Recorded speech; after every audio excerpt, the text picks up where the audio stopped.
Welcome back for another Friday Night In. Tonight, we've got a fun one for you. For all you listeners out there who have friends with strange jobs, this one's for them. Roll 'em and pour 'em. This is the Tartarus Archives. I hadn't seen Mike in a few months. He'd been buried in work, and our usual weekend nights out had disappeared. Then he called me on a Thursday and invited me over for drinks. I jumped at the invite, but took note of how depressed he sounded on the phone. By the time I got there, Mike had already started drinking and was slurring his words. His somber energy got worse as we drank. I finally asked what had been going on with him. Mike turned darker, afraid. He said it had to do with work. I never really knew what Mike did for a living. I did know he worked for the city in the tech department and was involved with the CCTV surveillance network, but I never knew what his day-to-day operations were, which he began to describe in detail. Mike explained there were thousands of cameras scattered throughout the downtown core, outlying neighborhoods, and well into the suburbs of our 1 million plus city. His responsibility was to categorize and archive all the incoming footage. Most of the footage went into very general classifications and were saved in hard drive farms and identified with a lengthy combination of numbers and letters for categorical archiving. They were all truly meant to be forgotten about. It was an expansive task, but Mike designed and built an AI screening program that detected common patterns in footage, then sectioned out anomalous behavior for review. The vast majority wasn't noteworthy, something like 99.99%. Then there was the 0.01%, the car accidents, assaults, swarmings, rapes, abductions, murders. Those went into a special archive for use in criminal investigations. And then there was the 0.0001%. They were held in a classified archive and contained footage capturing events that, for all accounts, were unexplainable. This was called the Tartarus Archive. I looked up the word Tartarus after and discovered it was one of the darkest, deepest prisons from Greek mythology.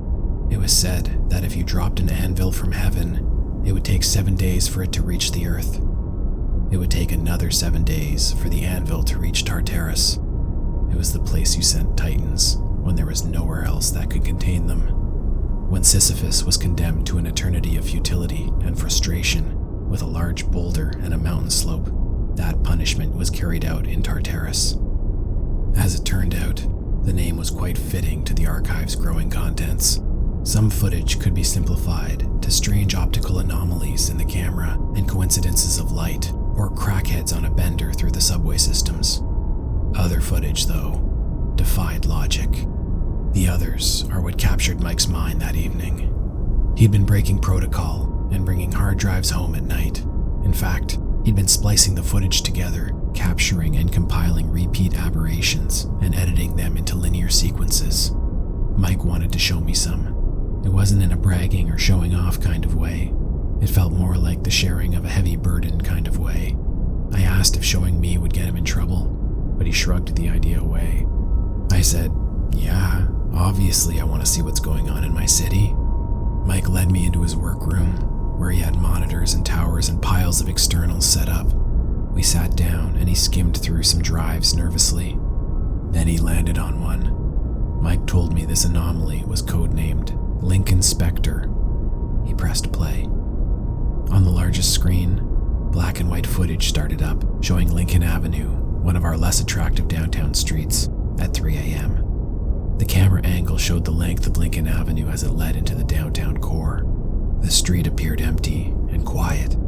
From a side road, a woman emerged, walking towards the camera. As she approached the intersection, she turned over her shoulder and appeared to scream. The woman took off, sprinting past the camera, which cut to a new, wider angle from another camera across the street. We watched the woman running frantically, seemingly being chased, but she was the only one on the street. There was no one else anywhere around her. The woman kept screaming as she ran, and the cameras kept rolling, cutting between different CCTV angles. We watched as the woman was chased into the middle of an empty intersection. She fell, then cowered as if something massive was standing over her. woman's neck stiffened and she began to levitate off the ground. Her body looked like a rag doll as something lifted her by the throat until she was floating a dozen feet above the road in the middle of the intersection. Then the woman's head snapped to the left and her body fell back to the ground. The video ended and went black. I sat, shocked. Mike saw my expression and said, "You ain't seen nothing yet." I asked if that was real, if what I saw was unaltered, was raw footage. Mike said all he'd done was put the clips together. None of the content had been touched. He told me he found out the incident ended up being described as a hit and run, and the case was left figuratively open for more evidence to amass, which it never would. The department kept the footage hidden, claiming it was a camera malfunction. No one outside of Mike and his boss had seen the video of how the poor woman actually died. I started to understand the air of somberness Mike was carrying around. Mike started the next video. This one was codenamed Black Crab and was much longer than the previous one. It started in the subway systems, at the underground Walkley station, shortly after closing up for the night. Walkley was the last stop on the route, and the exterior was shouldered by a new housing development on one side, and untouched forest and swampland on the other. The camera was pointed down along the subway platform on the east side and showed its entire length, with benches and garbage cans populating it. At the far end, the tunnel was filled with darkness. The lights on the platform shut off and the station went dark. The camera switched to night vision and everything became visible again. My eyes trained on the platform, waiting for something to happen. Finally, there was movement. It was coming from the tunnel. It was difficult to identify what exactly it was at first, as its movements were strange and the footage was grainy. But it got closer to the camera, and I got a better look. It resembled a human. A man, but he was walking on his hands and feet, upside down, with his back arched and his stomach pointed to the ceiling. He had long, dark hair that dragged along the ground, and he wore tattered layers of old jackets and torn pants. He moved like a crab, jerkily yet quickly and easily as he made his way to the staircase. The footage cut to a new camera in the dark hallway leading to the stairs out of the station. We watched the crab walker claw up 2 steps at a time and then crawl over the turnstiles and towards the exit. The footage cut again, now showing the exterior of the station entrance. The crab walker squeezed and twisted and maneuvered his body through the locked and closed entrance gate. It looked impossible to accomplish, but he did it. Once outside, the crab walker eyed his surroundings before skittering off towards the woods and disappearing. The footage cut to an hour later and revealed the crab walker reappearing from the woods. He was dragging a small animal by the tail in his teeth. The animal looked like a cat. The crab walker squeezed back through the gate, crawled through the station, and disappeared into the subway tunnel. Again, Mike saw my expression and told me there was more. He showed me the length of the video, which was over an hour long. Mike had compiled over 20 sequences of the crab walker creeping out of the subway station and into the woods. Mike skimmed through the video towards the end, and we watched the crab walker come out of a sewer in a downtown alleyway. It crawled over to a pile of garbage bags and cardboard boxes. Then it jumped into them, and some kind of vicious frenzy ensued. There was someone else in the pile of garbage. Hands and feet thrashed about as they were struggling for their life. Then the movement stopped, and the hands and feet went still.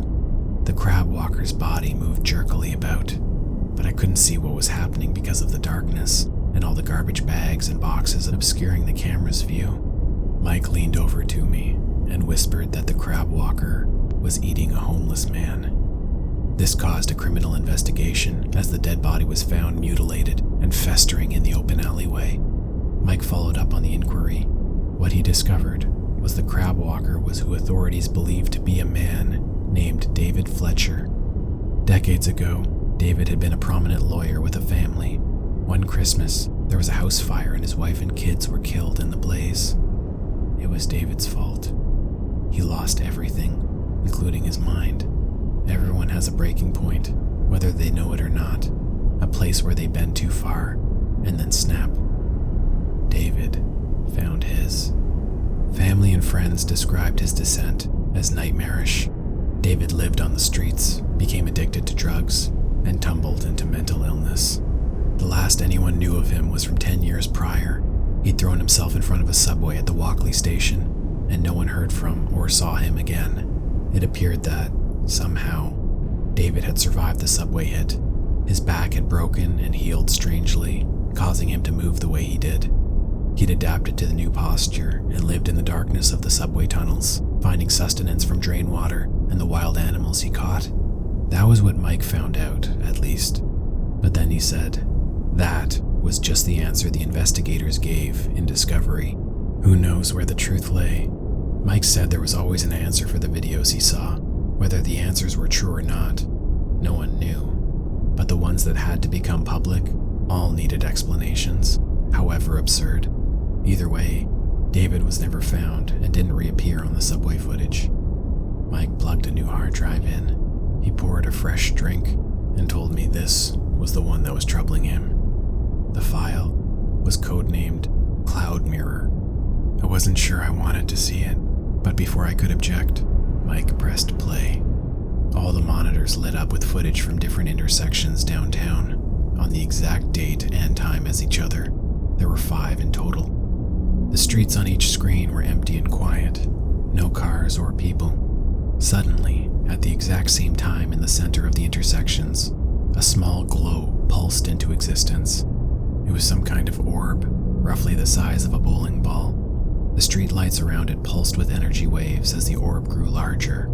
It grew to the size of a beach ball. Then it flashed out. The street lights went back to normal, and the intersection was as lifeless as it was before. I asked Mike what they were. He told me he had gigs of footage of the orbs and had watched them repeatedly. He didn't know what they were at first. Then they started to change. Mike clicked on to the next video.